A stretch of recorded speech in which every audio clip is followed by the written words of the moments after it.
repeatedly last night in that debate that we saw, you found that Bill Shorten basically, supposedly, by the way, I think I made this point tonight, we had uncommitted voters comprising the audience.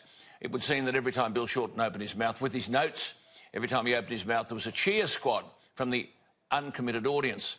But yet again, the alternative Prime Minister demonstrated his complete lack of detail and his shameless unwillingness to provide any costings. Mr Shorten bases his claim to the Prime Ministership on the need for the nation to change, which prompted Prime Minister Morrison to legitimately ask, well, what would be the cost of the change?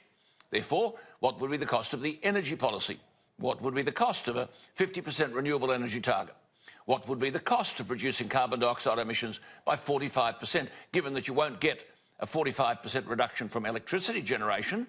So you're going to have to remove every cow that breaks wind, take cars off the road, planes out of the sky, because transport and agriculture are responsible for the same level of carbon dioxide emissions as is electricity generation from coal. But as I've said many times, all this massive economic dislocation and cost, the economic suicide note, is predicated on the fact that carbon dioxide, the source of all plant life, is the scourge of the modern world. Hence, emissions reduction schemes, carbon dioxide emissions. Well, doesn't that prompt the question, if this thing called carbon dioxide is about to destroy us all, how much is there in the atmosphere? Most politicians can't even answer that. They will be able to now, because I'm about to tell them.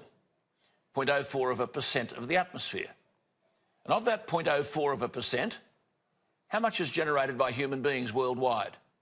Answer, 3%. Well, what about Australia? How much does Australia generate? 1.3%.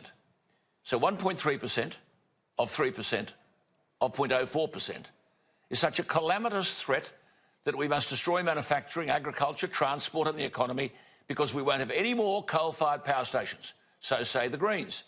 So say Labor. Well, where the hell is that energy going to come from? Already business is shifting overseas and taking jobs with them because electricity in America is now a quarter of the price that it is here. And you've got your own economic suicide note, the electricity bill that's in your mailbox. You check it out. So small business and battling Australians can't afford to pay the bills. The disconnection rates in this country increase by the week. That being the case, can we check with our history to see what has happened to previous warnings we've been given? On Earth Day in 1970, one ecologist said, we have about 5 more years at the outside to do something. 1970. Harvard biologist George Wald said, 1970, civilization will end within 15 or 30 years unless immediate action is taken against problems facing mankind. Barry Commoner, a Washington University biologist, said, this is 1970, we're in an environmental crisis which threatens the survival of this nation and of the world as a suitable place of human habitation. A New York Times editorial the day after the first Earth Day said, man must stop pollution and conserve his resources, not merely to enhance existence, but to save the race from intolerable deterioration and possible extinction. Earth Day 1970. Paul Ehrlich, the well-known and often quoted Stanford University biologist, population will inevitably and completely outstrip whatever small increases in food supplies we make. The death rate will increase until at least 100 to 200 million people per year will be starving to death during the next 10 years. Paul Ehrlich again. By 1975, some experts feel that food shortages will have escalated the present level of world hunger and starvation into famines of unbelievable proportions. All these people, by the way, at the time were given great credibility. Life magazine, January 1970. Scientists have solid experimental and theoretical evidence to support the following predictions. In a decade, urban dwellers will have to wear gas masks to survive air pollution. By 1985, air pollution will have reduced the amount of sunlight reaching the Earth by 1/2. Now remember, this climate change started out as global warming. They don't talk about that now because the globe isn't warming. Warming?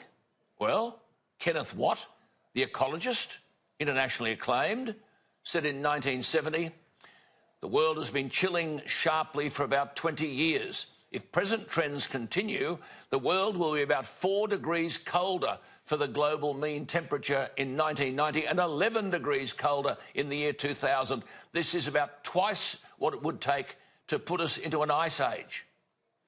And here we are, as my old man would say, preparing to bugger up the economy for the sake of these so-called academics and experts to whom every politician seems prepared to pay lip service. As one person has said appropriately, this planet is doing a lot better than is the planet on which those green lunatics live. When is some politician in this country going to wake up to this global warming hoax?